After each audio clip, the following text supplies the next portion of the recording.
જય દ્વારકાધીશ મિત્રો, અમારે મિત્રો સાથે જમવાનો પ્રોગ્રામ હતો તો ક્યાં જઈશું જમવા માટે? તો બધાએ નક્કી કર્યું મહેસાણા રામપુરા ચોકડી પર શેરે પંજાબની દાલ મખની જમવા જઈએ. તો બસ પહોંચી ગયા રામપુરા ચોકડી શેરે પંજાબમાં. અહીં જમવા માટે ઢાબા સ્ટાઇલમાં ખાટલાની સગવડ પણ છે અને એસી ડાઇનિંગ રૂમની પણ સગવડ છે. અત્યારે ગરમીના કારણે અમે બેસી ગયા એસી ડાઇનિંગ રૂમમાં. સરસ મજાની દાલ મખની, કાજુ લસણનું શાક, પાપડ, સલાડ, પ્યોર ઘઉંના ચોખ્ખા લોટની તાંદૂરી રોટી અને આખા દહીંની લચ્છી જેવી છાશ. તો જમવામાં મજા જ આવે ને. મિત્રો સાથે જમવાની મજા જ કંઈક અલગ હોય છે. હોટલના માલિક સરદારજીનો સ્વભાવ બહુ સરસ હતો. તેમણે અમને પ્રેમથી જમાડ્યા. દાલ મખની તો શેરે પંજાબની જ. તમે શેરે પંજાબની દાલ મખની ખાધી છે કે નહીં? કોમેન્ટ કરી જરૂર જણાવજો.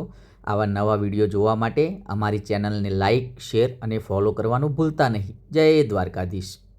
नाम प्रगट सिंह है। मेरा ये फेमस ढाबा है। 5 साल हो गए मेरे को। दाल मखनी मेरी 1 नंबर की है।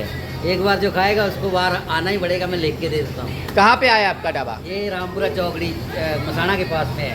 शेरे पंजाब। शेरे पंजाब होटल, रामपुरा चौकड़ी शेरे पंजाब होटल।